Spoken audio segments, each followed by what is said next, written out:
मम हृदय भवन प्रभु तोरा, तही बसे आई बहु चोरा। एमा घणा चोर बैठा छे, मैं एक अमित बट मारा, हूँ एकलो रस्ता में मार्यो जाऊं छू। कोई सुने न मोर पुकारा, मारी पुकार कोई सांभळतुं नथी। भाग्यू नहीं नाथ उबारा, हे नाथ हवे हूँ भागू छू, तमे उबारो नहीं तो हूँ थाकू छू। रघुनायक करहूं संभारा, हे रघुनायक हवे संभार कर।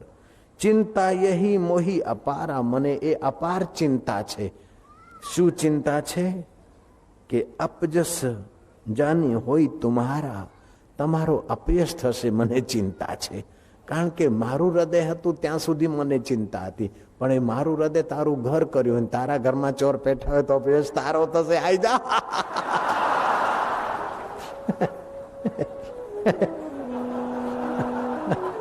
હવે તારા ઘરમાં ચોર લે, જગતનો નિયતા ને એના ઘરમાં ચોર પેટા। તું તો વિશ્વનો સ્વામી અને દરેકના હૃદયમાં રહેતા, દરેકનું હૃદય તારું ઘર અને તારા ઘરમાં ચોર પેટા। કોઈ તો આંભળ હવે, અરે कुछ तो सुनो बाबा। किसी के घर में चोर घुसते हों, घर वाला लापरवाह हो, अथवा तो घर वाला दारू पी के सो गया हो, फिर भी तुम चिल्लाओ कि अरे फलाने भाई, अरे वो दिल वाले, ओ तेरे घर में चोर, ओ तेरे घर में चोर। ओ सुने ना सुने, चोर तो सुनेंगे और भागेंगे। ऐसे भगवान भले व्यस्त हो, सांभळे के ना सांभळे, पण पेला चोर तो सांभळशे के आ बोलावे धणी ने।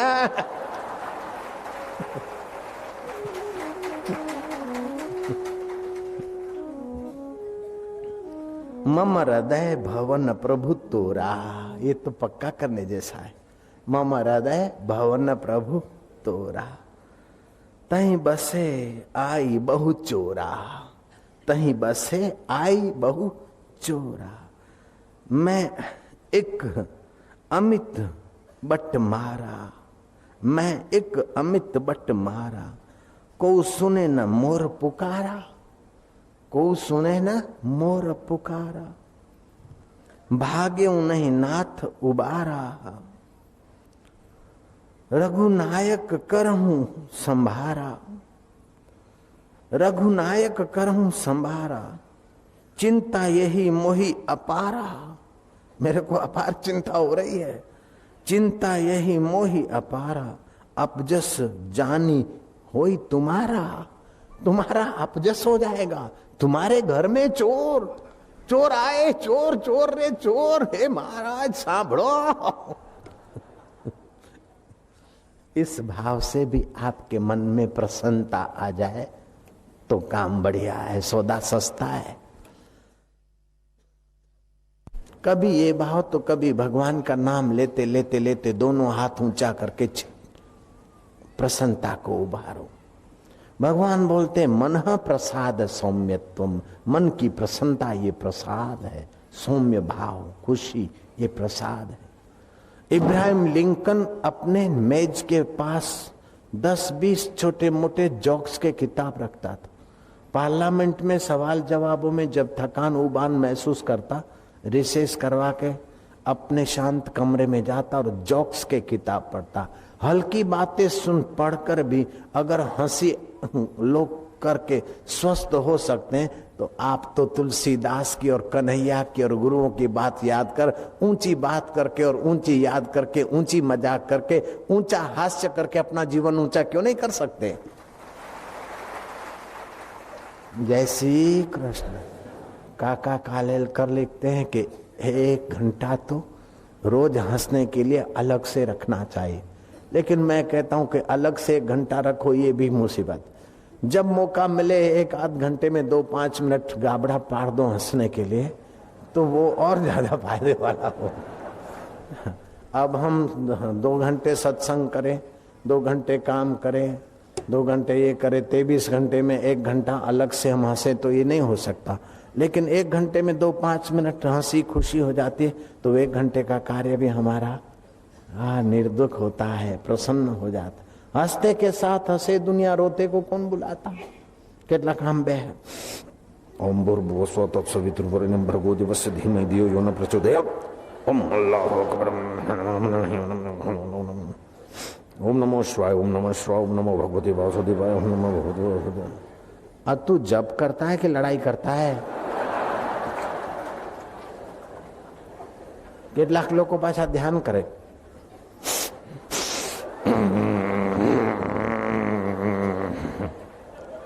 તું ધ્યાન કરે છે કે ભૂરી ભેંસ દોડાવે છે?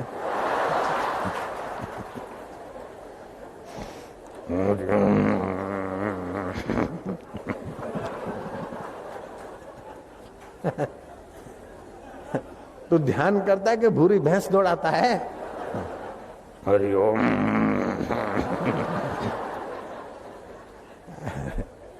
हरिओ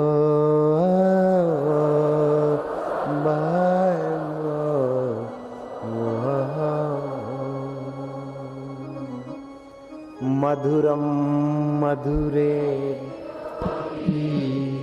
मंगले व्योपि मंगलम पावनमे पावने व्योपि हरे नामैव केवलम्।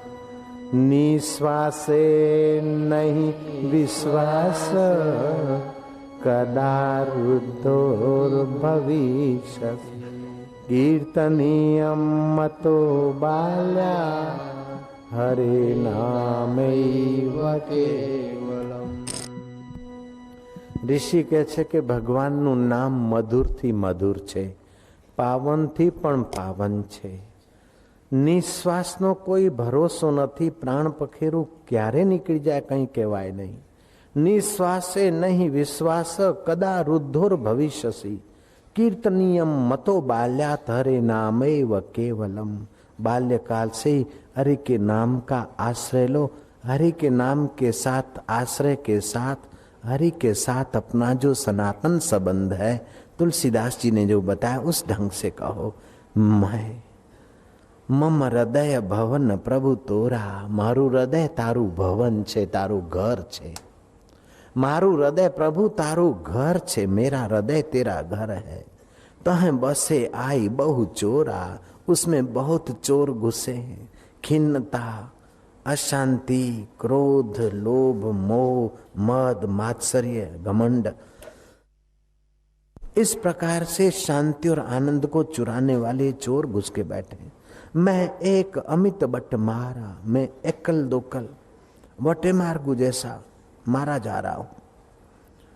को सुने न मोर पुकारा, मेरी पुकार कोई सुनता नहीं। भागे हूं नहीं नाथ उबारा, वो भागते नहीं, अब तुम उबारो। रघुनायक करहूं संभारा, हे रघुनायक હવે તારા ઘરની તું સંભાળ કર મારા દેવ। ચિંતા यही मोही अपारा, મને હવે ઘણી ચિંતા થાય છે કે તારા ઘરમાં ચોર બેઠા।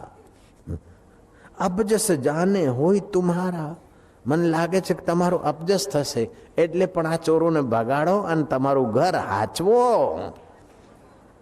કેવી મજાની ભગવાનની સાથે સવાર સવારે મીઠી મધુર વાર્તા હોય। એ કર્યા પછી રામ રામ રામ રામ હરિ હરિ હરિ હરિ હરિ હરિ હરિ હરિ હરિ હરિ હરિ હરિ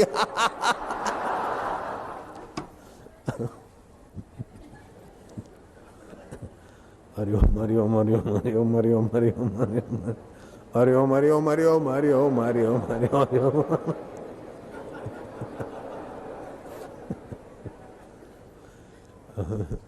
ओम नमः शिवाय, ओम नमः शिवाय, नमः शिव शिव शिव शिव शिव शिव शिव शिव शिव शिव। तारू घर छे, हृदय मारू घर तारू, हूँ तारो तू मारो मारा वालुड़ा।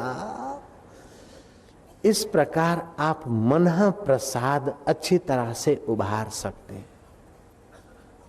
सौम्य भाव लाइए, फिर आत्मनिग्रह के सद्गुण को बढ़ाइए।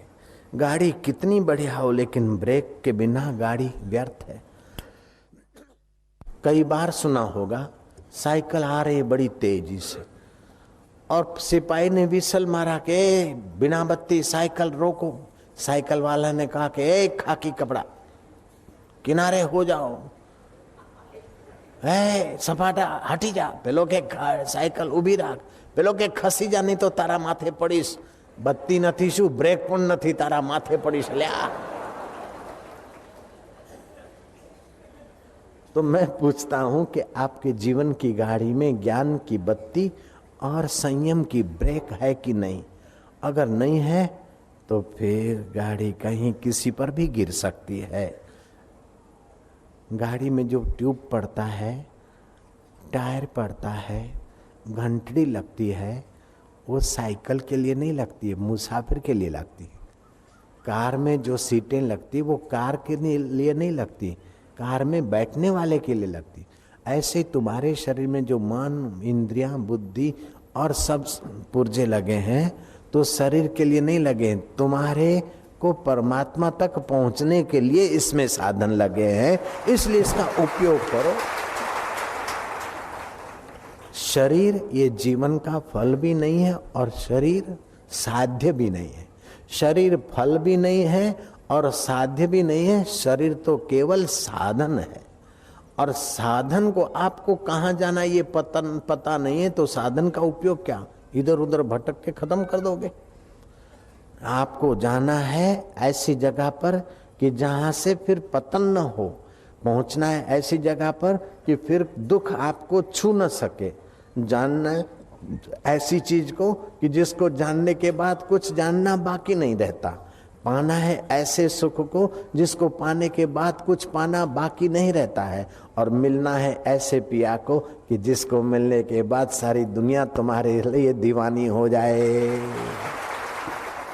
लेकिन वो अनजाना देश अमिला पिया है, अनजाना देश अमिला पिया है।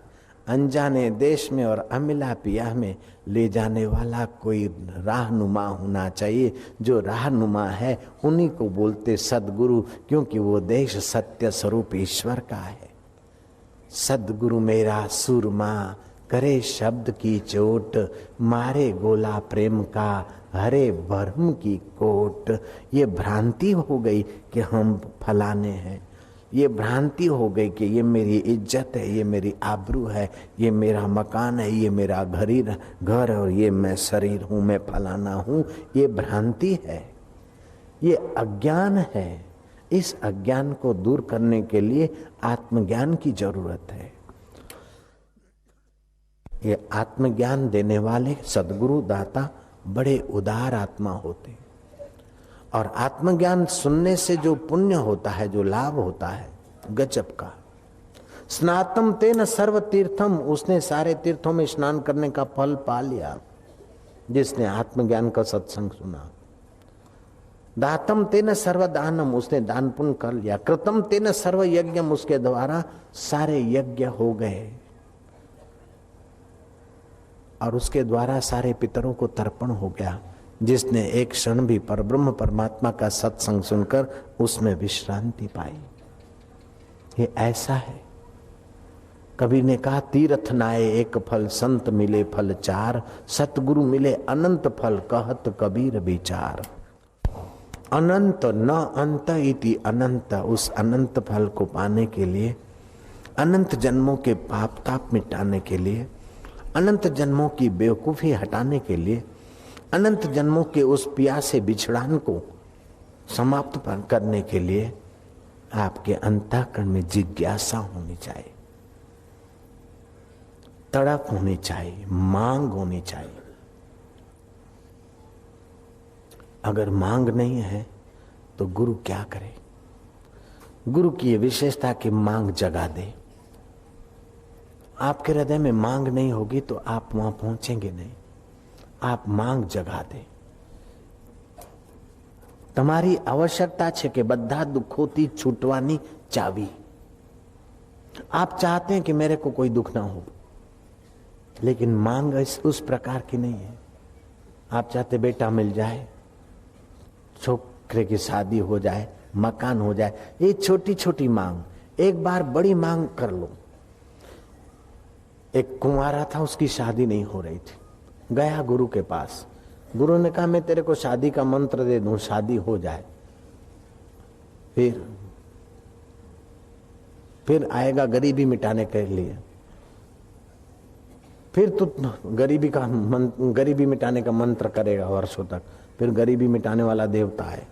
गरीबी मिट गई, शादी हो गई, फिर बेटा नहीं होगा तो बेटे के लिए फिर आएगा, और बेटा हो जाए और बेटे की शादी नहीं हो तब भी तू रोएगा।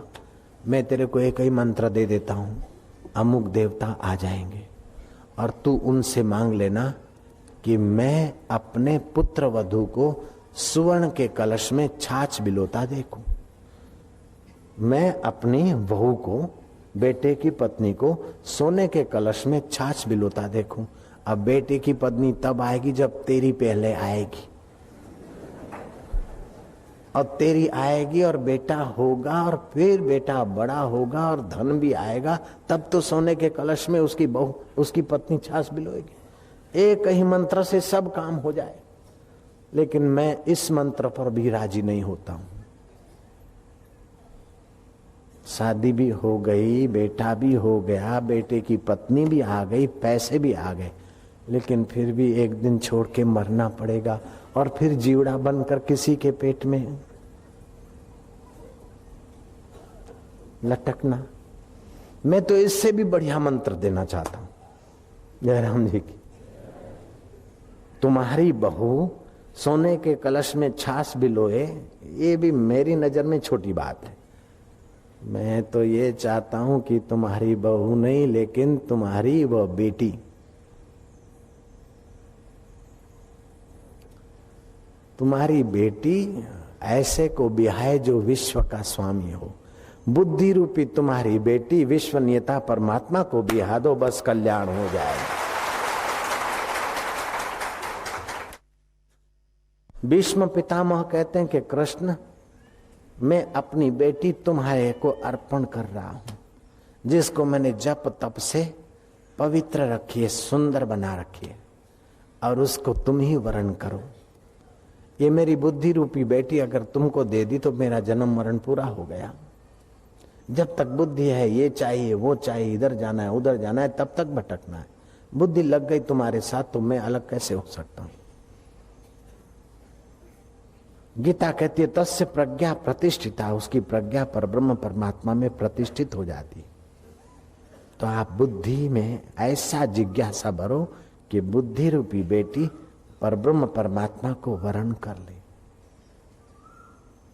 भर्गो देवस्य धीमहि भूर्भुवः स्व तत्सवितुर्वरेण्यम, हम भगवान को वरण कर ले हमारी बुद्धि, भगवान हमें स्वीकार कर ले हमारी मति को। ये सबसे बड़ा भारी मंत्र है। सोने के कलश में छाछ बिलोहेगी बहू, फिर भी दुखों का अंत नहीं होगा, लेकिन इससे दुखों का अंत हो जाएगा, अज्ञान का अंत हो जाएगा, जन्म मरण का अंत हो जाएगा, पाप ताप का अंत हो जाएगा। आज सुबह बताया था कि सवेरे का ध्यान, श्वेत वर्ण का ध्यान मानसिक बल, बौद्धिक बल, आरोग्य बल जगाने में मदद करता है। भगवान की भक्ति तो होती है, लेकिन सुबह के समय श्वेत वर्ण का ध्यान, दोपहर के समय लाल रंग का ध्यान, और शाम संध्या के समय काली का ध्यान, काले रंग का ध्यान, अथवा भगवान श्याम सुंदर अथवा शिव जी के वो रुद्र रूप का ध्यान आप में शौर्य लाएगा। राजा इक्ष्वाकु ने मनु महाराज का अर्घ्यपाद से भली प्रकार पूजन किया। मनु महाराज ने पूछा क्यों मेरे को याद किया था। इक्ष्वाकु राजा ने कहा कि गुरुवर, मुझे लग रहा है कि संसार में मेरा समय, शक्ति और जीवन खत्म हो रहा है। ये दुर्लभ मनुष्य जीवन में अगर मैंने कुछ नहीं पाया तो फिर और हल्की योनियों में भटकना अनिवार्य हो जाएगा। गुरुवर, मैंने सोने के बर्तनों में भोजन करके देख लिया, गुरुदेव ललनाओं के साथ जी कर देख लिया। पदार्थों का उपभोग करते करते मैंने अपने बल, बुद्धि, तेज, तंदुरुस्ती और आयुष्य को दांव पे लगा दिया। आखिर ये बुढ़ापे के सफेद बाल मौत की खबर ला रहे हैं। गुरुदेव, मैं जन्मों से भटका हुआ, माताओं के गर्भों में लटका हुआ, अब तुम्हारी शरण आया। हे करुणा वरुणालय, तस्मात् कारुण्य भावेन, अपनी करुणा भक्ति से, करुणा भाव से मुझ जन्मों के भटके हुए को मार्गदर्शन दीजिए गुरुदेव। तब दयालु मनु महाराज ने कहा, ज्यादा कहने से क्या लाभ राजा इक्ष्वाकु। मुझे राजा अज ने याद किया, मैं वहां जा रहा था, तूने याद किया तो तेरे पास आ गया। मुझे आकाश मार्ग से जाना है। थोड़ी सी सार बात सुन ले। हे राजा इक्ष्वाकु, तू नित्य अंतर्मुख होने का अभ्यास कर। अंतर्मुख होने से मनुष्य के सारे दुख, पाप, ताप और वासनाएं क्षीण हो जाती। तुलसीदास ने भी कहा, निज सुख बिन मन होवै की थीरा। निज अंतर्मुख होकर निज सुख के बिना मन शांत पवित्र कैसे होगा। बिनु रघुवीर पद जिय की जरनी न जाई। भगवत पद के सुख के बिना, भगवत पद की शांति के बिना हृदय की तपन नहीं जाती। मनु महाराज ने कहा, राजा इक्ष्वाकु, तू नित्य अंतर्मुख रह। वासना को बढ़ाने वाले भोगों के पीछे मत दौड़, वासना को निवृत्त करने के ज्ञान के तरफ आ जा। जो घर में भोजन मिले वो कर ले। स्वास्थ्य का ख्याल करके भोजन कर ले, स्वाद का गुलाम मत बन। जो वस्त्र मिले पहन ले, अंग ढकने के लिए। शौकीन बनकर संसार में फंस मरना तुम्हारे लिए उचित नहीं। जहां नींद आए वहां सो जा। ये पलंग चाहिए, फूलों की चदरिया चाहिए, फलाना चाहिए, खपे खपे में अपने को खपाने वाले विलासी राजा का अनुकरण मत कर। राजन, नित्य अंतर्मुख रहो तो तुम्हारे सारे कष्ट मिट जाएंगे, सारे दुख मिट जाएंगे।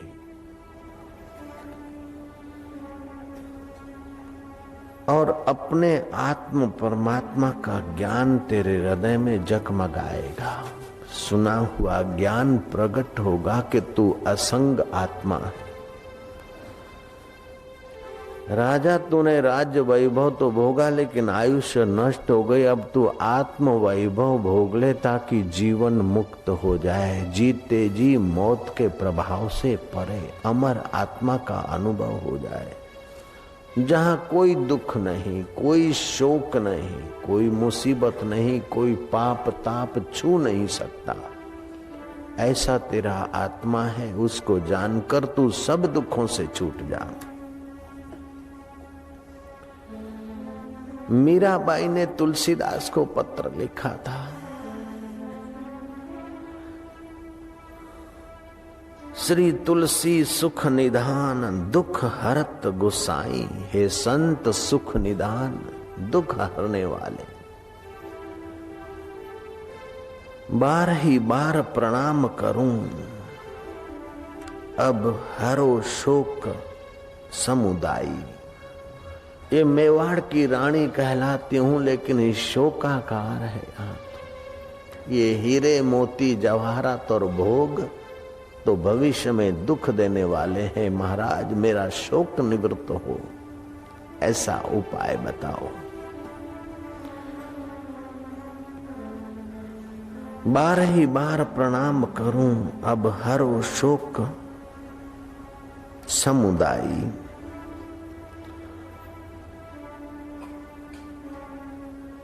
घर के स्वजन हमारे जेते सबन उपाधि बढ़ाई। जो भी कहलाने वाले मित्र और स्वजन है उन्होंने तो जिम्मेदारियां बढ़ाई, उपाधियां बढ़ाई, मुसीबतें बढ़ाई। साधु संग अरु भजन करूं मोही, देत क्लेश महाई। मैं साधुओं के संग में जाती हूँ, भजन करती हूँ तो मुझे क्लेश देते, मुझे रोकते टोकते हैं और मुझे भोगों के तरफ घसीटते हैं। वासना निवृत्ति के राजमार्ग पे चलने नहीं देते, वासना के कीचड़ में मुझे धकेलते। महाराज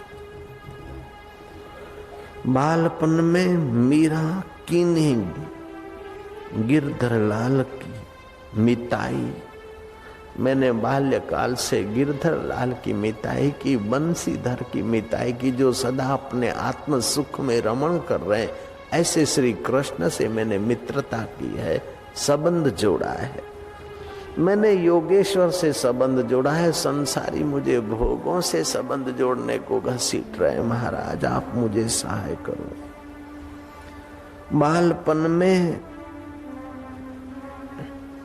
बालपन ते मीरा कीन्ही गिरधर लाल की मिताई, सो तो अब छूटत नहीं क्यों हूं लगी लाल बरियाई। मेरे माता पिता के समान है। हे महाराज आप मेरे माता पिता के समान है, मेरे माता पिता के समान है। हरि भजन सुखदाई। आप मेरे माता पिता के समान है और मेरा अनुभव के हरि भजन सुखदाई है। अंतर्मुख होना सुखदाई है, अंतर आत्मा में गोता मारना सुखदाई है, भगवत रस पान करना सुखदाई है, भगवत शांति में डूबना सुखदाई है, भगवत ज्ञान सुखदाई है। भोगों का ज्ञान और भोगों का चिंतन तो जीव को अधोगति में ले जाता है। महाराज मेरे माता पिता के सम है हरि भजन सुखदाई।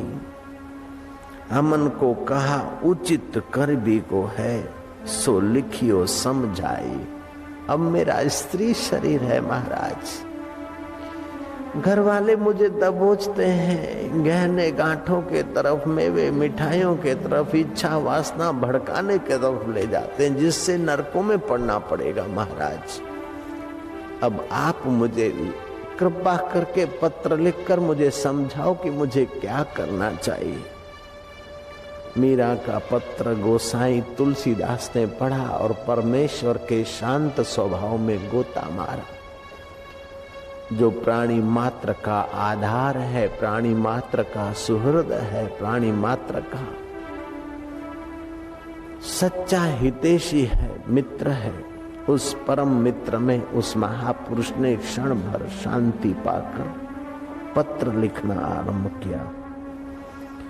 तुलसीदास ने उत्तर भेजा, जाके प्रिय न राम विदेही। जिस मनुष्य के अंतर आत्मा राम प्यारे नहीं लगते हैं, तजिए ताहि कोटि बैरी सम यद्यपि परम स्नेही। करोड़ों वैरियों के समान उसको छोड़ दे अगर परम स्नेही भी है, लेकिन भगवान के तरफ नहीं है और भगवान के तरफ नहीं जाने देता, उसको ठुकरा दो, छोड़ दो। तुलसीदास ने उत्तर में लिखा, जाके प्रियन राम विदेही, तजिए कोटि बैरिन सम यद्यपि परम स्नेही। जराऊं सो संपत्ति सदन सुख, सुहृद मात पितु भाई।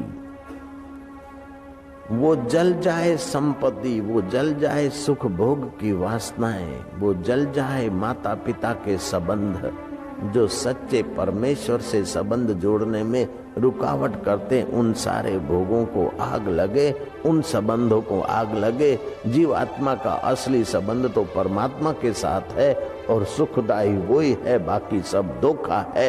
इसलिए जरहूं, तुलसीदास ने लिखा, जरहूं सो संपत्ति सदन सुख, सुहृद मात पित भाई।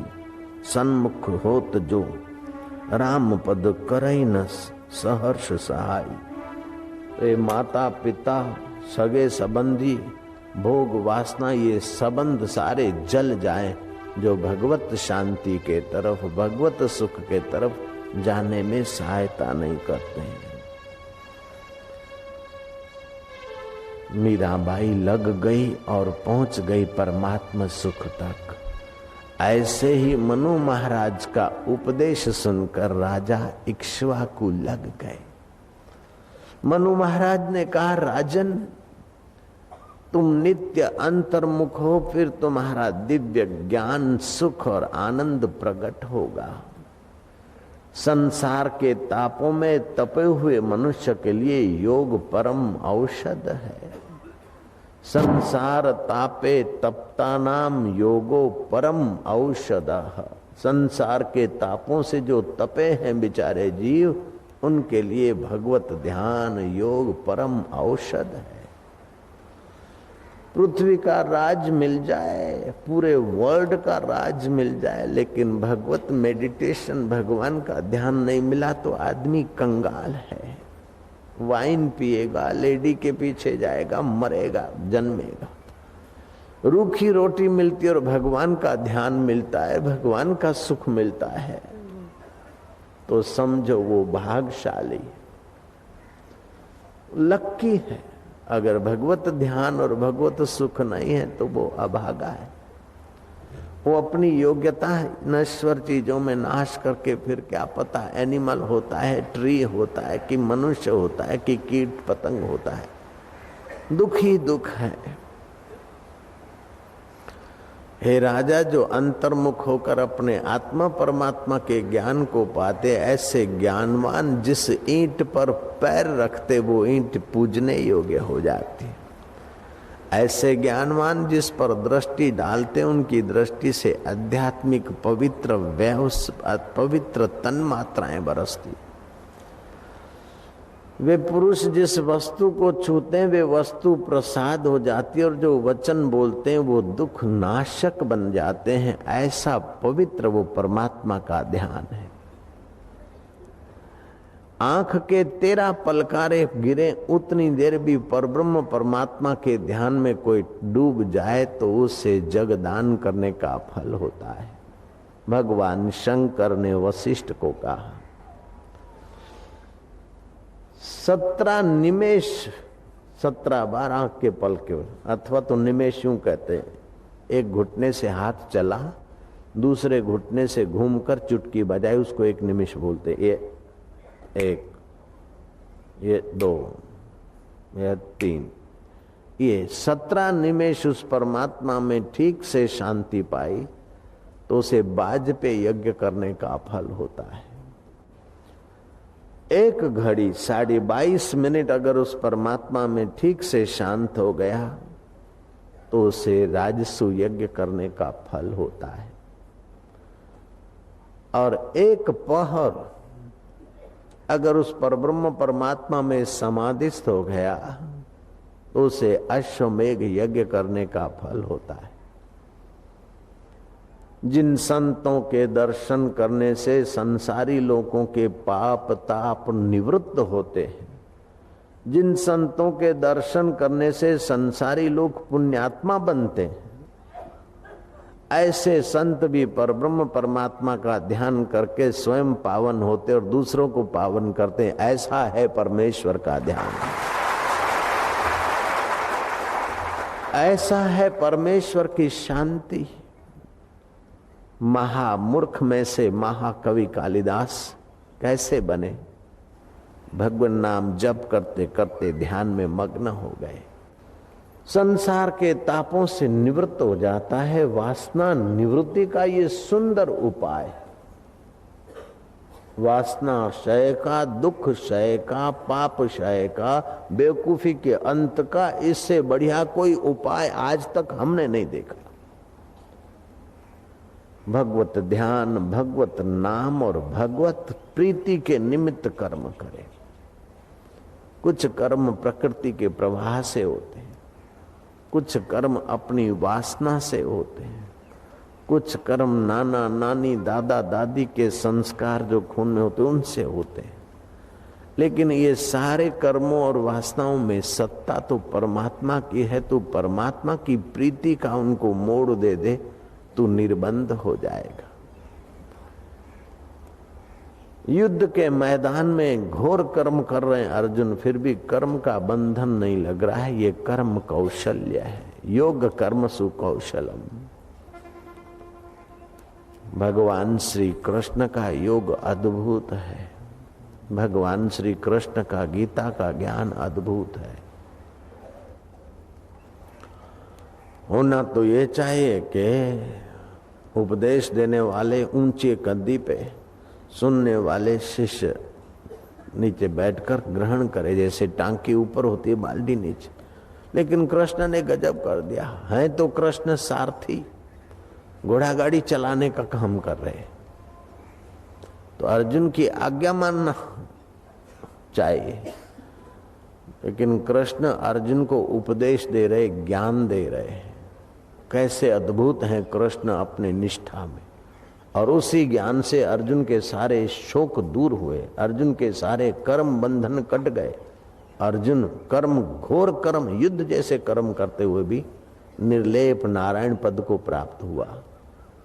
ये भगवत ज्ञान और भगवत ध्यान जीव का उद्धार करने वाला है।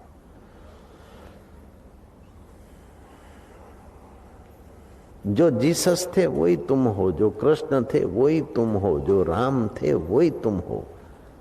लेकिन तुम इच्छाओं से और नासमझी से घिरकर अपने को दुखों में धकेले जा रहे हो, और वे इच्छाओं से और नासमझी से उठ खड़े हुए महान हो गए। Nothing is impossible, everything the possible. असंभव नहीं तुम्हारे लिए। भगवान ने मनुष्य जन्म दिया है, श्रद्धा दिया है, सत्संग में प्रीति दिया है। केवल गांठ बांध लो कि हमको सब दुखों से छूटना है, सब सुखों के सार को पाना है, और इसी जन्म में पाना है। बस ये गांठ बांध लो, इसको दोहराओ। फिर इस काम करने में जो अनुकूलता है उसका उपयोग करो, जो प्रतिकूलता है उसको हटाते जाओ। जैसे मीराबाई ने तुलसीदास को लिखा कि मेरे को तो भगवान की प्रीति के सिवा कोई अच्छा नहीं लगता, और घर वाले मुझे संसार के भोगों में घसीटते, अब आप ही बताओ मैं क्या करूं। तुलसीदास ने हकीकत बता दी। जाके प्रिय न राम विदेही तजिए कोटि बैरिन सम यद्यपि परम स्नेही। जिसके प्रिय आत्मा राम परमेश्वर नहीं है, उसको करोड़ों वैरियों के नहीं छोड़ दो, उनके चक्कर में मत आओ। जरऊ सुसंपत्ति सदन सुख सुहृद मात पितु भाई। माता पिता सगे संबंधी संपत्ति सुख सब, सबके संबंध जल जाओ।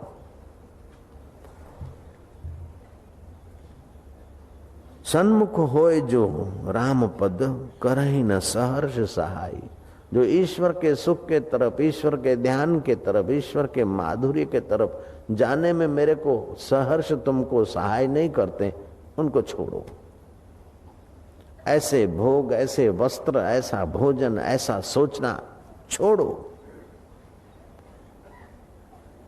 बहुत ऊंचा काम है और समय थोड़ा है, बड़ा कीमती समय है। एक श्वास भी दोबारा एक्स्ट्रा नहीं ले सकते। ऐसा मनुष्य जन्म कीमती है, उसको इधर उधर न गंवाए, गपसप में न गंवाए, अपना काम बना ले। जब मौत आएगी तो एक सेकंड रुकेगी नहीं। ऐसा कीमती आयुष्य है। अपने अकाल पुरुष को जान ले बंदा। सो साहिब सद सदा हजूरे, अंधा जानत ताको दूरे। हाजरा हजूर बैठा सी, वो जागदी जोत है, उससे विमुख मन हुआ संसार में भटकाता है। उसके सन्मुख हो जाए। सन्मुख होए जीव मोह जबहि, कोटि अग नाश ही तबहि। भगवान कहते हैं कि ये जीवात्मा मेरे सन्मुख हो जाए, अंतर्मुख हो जाए, तो करोड़ों उसके पाप उसी समय नष्ट हो जाते हैं। वो शांति और सुख का अधिकारी बन जाता है। जिसने अनुराग का दान दिया उससे कण मांग लजाता नहीं। अपनापन भूल समाधि लगा, ये चंचल स्वभाव सुहाता नहीं। नब देख पियो घर शाम ढले, क्यों मिट उसमें मिल जाता नहीं। अब सीख ले मौन का मंत्र नया, ये पीहू का बिहाग सुहाता नहीं। चुगता है चकोर, चुगता है चकोर अंगार, फरियाद किसी को सुनाता नहीं। ए मेरे मन, चकोर अंगार चुग जाता है अपने पिया के प्रेम में, फरियाद नहीं सुनाता। तू तो अपने पिया के प्रेम में पिया के रस का पान करेगा। ए मेरे मन, ए मेरी चंचल आंखें बाहर कब तक भटकोगी। जिनसे देखा जाता है उसमें विश्रांति पाओ। ए मेरे कान बाहर का क्या ध्यान दोगे। जिससे बाहर की वस्तुओं का ज्ञान होता है उस परमात्मा की ओर ध्यान दो। ए मेरे मन, बाहर के विकारों में कब तक भटकेगा। अपने निर्विकार नारायण के सुख में गोता मार, तेरा मंगल होगा, तेरा कल्याण होगा। जिसको अपनी संपत्ति का ज्ञान है कि मेरे पास लाखों करोड़ों रुपया है, उसको 5-25 रुपए का घाटा क्या दुख देगा। ऐसे जीवात्मा को पता चल जाए कि मैं अमर आत्मा सुख स्वरूप हूँ, तो उसे संसार की चीजें क्या दुख देगी, क्या आकर्षण के खाई में गिराएगी।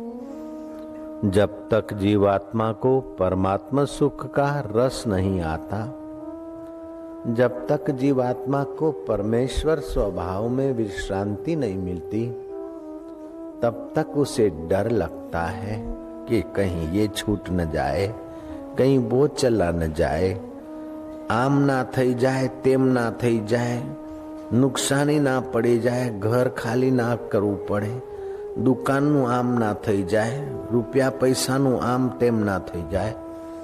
ये भय, शोक, चिंता, दीनता, हीनता और तमाम मुसीबतें तब तक रहती है जब तक अपने अथाह धन को नहीं जाना, जब तक अपने अथाह सुख को नहीं जाना, जब तक अपने अथाह आनंद को नहीं जाना, जब तक अपने अथाह ज्ञान को नहीं जाना। जैसे अड़द की दाल, अरहर की दाल उबालते समय उसकी कालीमा की झाग उस पर आ जाती है। अगर वो कालीमा की झाग नहीं उतारो तो अरहर की दाल पकती नहीं। गन्ने के रस ऊपर उसकी मैलेपने की झाग उसके ऊपर आ जाती है। अगर उसका मैलापना न फेंको, हटाओ, तो गुड़ में सौंदर्य नहीं आएगा। ऐसे ही तुम्हारे चित्त में ये भय का मैल और कर्म वासना का मैल चित्त से नहीं हटाओगे तो जीवन परिपक्व नहीं होगा। सिलड़ी के रस पर से मैल हटाते तब गुड़ पीला पीला चमचम चमकता है। अरहर की दाल से उसकी झाग की मैल हटाते तब अरहर की दाल परिपक्व होती है। ऐसे ही वासना का मैल और कर्तृत्व का मैल तुम्हारे चित्त से हटता है तो तुम्हारे चित्त में चैतन्य स्वरूप परमात्मा का सुख चम चम चमकता है और जीवन परिपक्व होता है। धन से जीवन परिपक्व नहीं होता, सौंदर्य से जीवन परिपक्व नहीं होता, सुख के साधनों से जीवन परिपक्व नहीं होता, लेकिन जीवनदाता के सामर्थ्य से जीवन परिपक्व होता है। बल ही जीवन है, दुर्बलता मौत है। जहां जहां बल है वहां वहां विकास और सुख है। सैनिक बलवान था तो बड़ा सुखी था, और निर्बल था और युद्ध में मारा गया तो उसकी आंखें कौवे नोच रहे हैं, उसके आंत गीदड़ लेकर इधर उधर घूम रहे हैं मुंह में, उसके सिर पर कीड़े और मकोड़े भंडारा कर रहे हैं। जिस सैनिक ने बल के समय चलते चलते कई कीड़े मकोड़े कुचल डाले, वो सैनिक बलहीन हो गया, कीड़े मकोड़े उसको नोच रहे हैं, क्योंकि बल का संबंध टूट गया। एक होता है शरीर बल, दूसरा होता है मनोबल, तीसरा होता है बुद्धि बल, चौथा होता है संगठन बल। इन चारों बलों को जहां से बल मिलता है वो है परमात्मा बल। शरीर का स्वास्थ्य भी उस परमात्मा सत्ता से आता है। साधन कमजोर हो गए, सत्ता से सामर्थ्य लेने की क्षमता घट गई, हम बूढ़े हो गए, दुबले हो गए। शरीर बल घटा, चलो मनोबल है तो खींच लेगा गाड़ी। मनोबल भी घटा तो बुद्धि बल से जी लेगा, बुद्धि बल भी थोड़ा घटा, संगठन बल से जी लेगा। लेकिन ये सारे बल जिससे आता है उस बल आत्मा बल से संबंध टूटा तो शरीर टिक नहीं सकता। हाथी में शरीर बल बहुत है, लेकिन शेर का मनोबल ऐसा कि झुंड के झुंड हाथी भाग जाते हैं। एक शेर गरजता है तो डजनों हाथी भाग जाते हैं। हाथी रात को, जंगली हाथी जब जंगल में सोते हैं तो 10, 12, 15 हाथियों का, 20 हाथियों का झुंड होता है। उसमें एक हाथी चौकी करता है कि हमको कोई उठा के ले न जाए, और दूसरे हाथी सोते। इतने डरपोक हैं कि जब शेर दहाड़ता है तो सब इधर उधर भागने लग जाते, और शेर उनके सिर पर चढ़ के उन्हें फाड़ डालता, मार डालता। तो हाथी के पास शरीर बल है, शरीर बल से ज्यादा बलवान मनोबल है। शेर के पास मनोबल है, शेर की विजय हो जाती है। और महावत के पास बुद्धि बल है, शेर को भी पिंजरे में रख देते हैं। सर्कसमैन के पास बुद्धि बल है, मनोबल का उपयोग बुद्धि बल से करके एक स्टूल से दूसरे स्टूल पर शेरों को बिठाते मनुष्य। और बुद्धि बल से भी संगठन बल ज्यादा महत्व रखता है। धनवानों के पास बुद्धि बल है, ऑफिसरों के पास बुद्धि बल है, लेकिन जिसके पास सामाजिक संगठन बल है वे ऑफिसर और धनवान नेता की खुशामद करते हैं, नेता को खुश रखने की कोशिश करते हैं। संगठन बल बुद्धि बल वालों से भी ज्यादा बाजी मार लेता है। मंत्री से पूछो, चपत वाला से, छे के नहीं, एमज होए। जय श्री कृष्ण। और संगठन बल होने पर भी अगर पवित्र भाव है तो जहां से सारे बल आते हैं उस परमेश्वर के नाते संत के द्वार पे आदमी चला जाएगा, चाहे राजा हो चाहे नेता। अगर पुण्य नहीं है और समझ ठीक नहीं है तो संगठन बल मिला, मैं भरतरी राजा हूं, खाओ पियो और लहर करो, तो काल गला दबोच देता और नरकों में घसीटता। लेकिन राजा भरतरी ने संगठन बल का भी शाश्वत आश्रय न लिया, शाश्वत बल का ही आश्रय लिया। शाश्वत बल आत्मा का है। शरीर मरने के बाद भी तुम्हारा उस आत्मा के साथ संबंध नहीं छूटता, नहीं टूटता। उसी आत्मसत्ता से ही तुम्हारी स्वर्ग की यात्रा होती है। उसी आत्मसत्ता से तुम्हारे पाप काटने के लिए नरकों की यात्रा होती है। वो आत्मसत्ता तुम्हें नारकीय यात्रा कराकर तुम्हें शुद्ध करता है और स्वर्गीय यात्राएं करके तुम्हें उल्सित करता है और फिर मनुष्य देह में ले आता है ताकि तुम देर सबेर उस आत्मबल को जानकर अमरता को पालो। राजकाज के आकर्षण से, व्यवहार से, परिश्रम से उबे थके राजा जनक जंगल के तरफ रथ को लेवा गए और मंत्रियों को, टहलुओं को दूर खड़ा करके तमाल वृक्ष के नीचे थकान मिटाने के लिए टेका देकर शुद्ध हवा खोरी के लिए बैठे। मंद मंद सुगंध और बसंत ऋतु की सुंदर हवाओं ने राजा की तनिक थकान, उदासी मिटाई। राजा जनक धर्मात्मा थे, महात्माओं का संग करते थे। आदमी का भविष्य उज्जवल है कि सत्यानाश होने वाला है, वो गणित आप लगा सकते हैं। अगर संतों के और भगवान के तरफ उसका झुकाव है तो देर सबेर उसका भविष्य उज्जवल है। अगर अहंकार और विकारों के तरफ और शराब कबाब के तरफ झुकाव है तो देर सबेर उसका सत्यानाश सुनिश्चित है। रावण विद्वान था, ब्राह्मण था, पुलस्त कुल में उत्पन्न हुआ था, लेकिन खान पान और व्यवहार गड़बड़ था तो हर 12 महीने दे दीवा सलाई। विश्वामित्र विलासी राजा थे, लेकिन संतों का संग मिला और ऐसे महापुरुष हो गए कि राम लक्ष्मण विश्वामित्र की चंपी करने लगे। अम्रपाली विलासी वैश्या नर्तकी थी। भगवान बुद्ध का संग मिला और अम्रपाली महानता को वरी। તમે અત્યારે શું કરો છો એનાથી તમારું ભાવિ તમે નક્કી કરી શકો છો। અત્યારે તમારા ચિત્તમાં કયા તરફનું આકર્ષણ છે એનાથી તમારું ભાવિ તમે જોઈ શકો છો। પહેલાના કાળમાં જે થઈ ગયું, જે વીતી ગયું તે વીતી ગયું, પણ અત્યારે તમારી જિજ્ઞાસા ક્યાં છે? તમારી ભૂખ કેવા પ્રકારની છે? અહંકારને વધારવાની ભૂખ છે, ભોગ વાસનાને વધારવાની ભૂખ છે કે પ્રભુ પ્રેમને વધારવાની ભૂખ છે? સેવાની સાધનાની ભૂખ છે કે શોષણની ભૂખ છે? ખુશામત ખોરિયાઓની ખુશામતથી ખેંચાઈ જવાની ભૂખ છે કે સત્ય સાંભળવા વાળા સત્સંગની ભૂખ છે? જો સત્યની ભૂખ હશે તો ભવિષ્ય ઉજ્જવળ છે।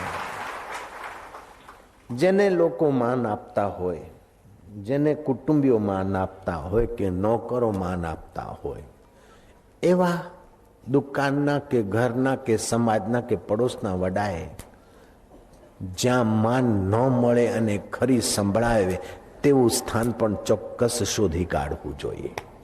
જય રામજી કી। અતિથિ વિશેષ કરીને બોલાવે ત્યાં તો જઈએ, પણ બોલાવે ને અને આપણી સામું પણ કદાચ ના જોવે તો પણ એવા સ્થળે પ્રયત્નપૂર્વક જવું જોઈએ જે સ્થળે જવાથી આપણું ભવિષ્ય ઉજ્જવળ થાય, જે સ્થળે જવાથી આપણું જીવન ધન્ય થાય।